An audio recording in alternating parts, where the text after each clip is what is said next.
Magluluto tayo ngayon ng simpleng basmati rice lang sa rice cooker. Lagi kong ginagamit ang basmati rice pag nagluluto ako ng chicken biryani. So, ngayon, itry natin magluto lang ng simpleng biryani rice sa rice cooker dahil magluluto ako ngayon ng chicken curry. So, gagamit tayo ng cardamom, curry leaves, onions, and ito yung pinaka main ingredients natin, rice. Dalawang cups ako ng basmati rice. So, hugasan natin yan mamaya at saka lagyan ng tubig na exact amount ng ating recipe for today.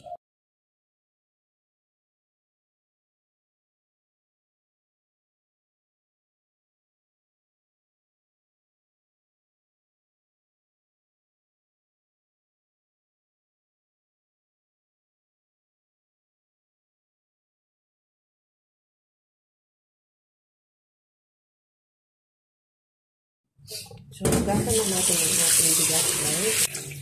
Hanggang sa maging malinaw ang tubig ng ating bigas, guys.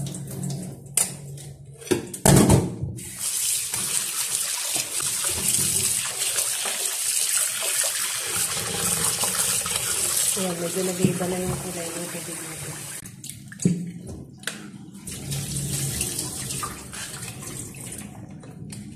Isa pa, wala na siyang malinisan.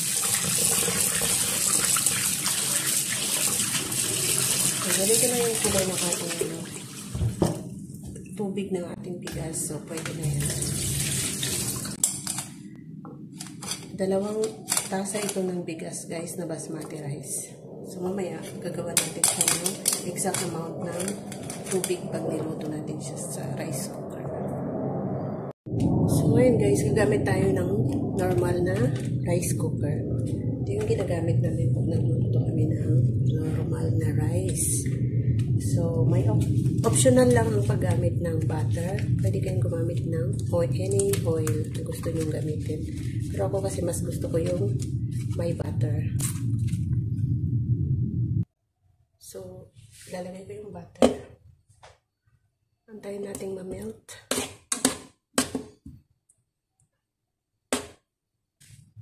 So, ilagay natin ang ating cardamom.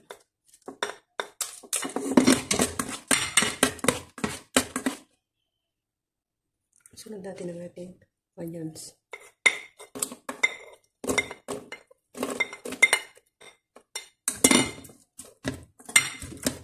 Hindi naman kailangan i-toast natin ng sobra yung onion, guys. As long as na lumambot lang siya. Kasi mas masarap kasi yung onion pagka yung maluluto din siya later sa ating rice.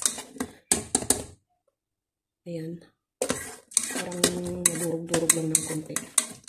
Tapos, lagyan na natin ang ating curry leaves.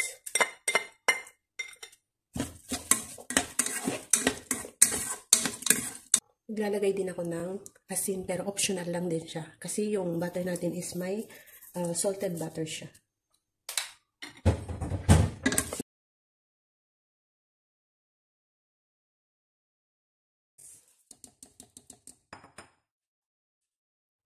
Mix lang natin ng mabuti yung nilagay natin sangkap.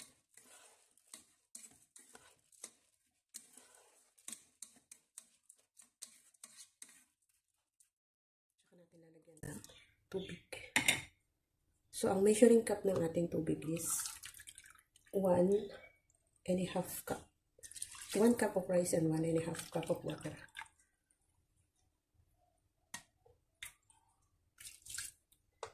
So, gumamit tayo ng 2 cups. So, gawin natin siyang 3 cups of water.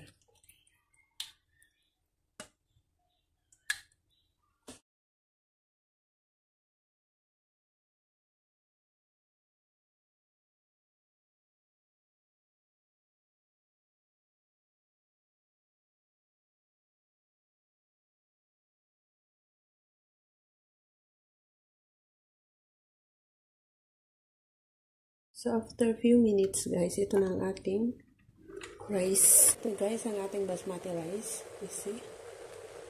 So, i-switch off na natin yung rice cooker kasi mainit pa yung rice cooker. Pwede pa yan maluto. Para hindi siya madurog mamaya pag sinurf natin siya.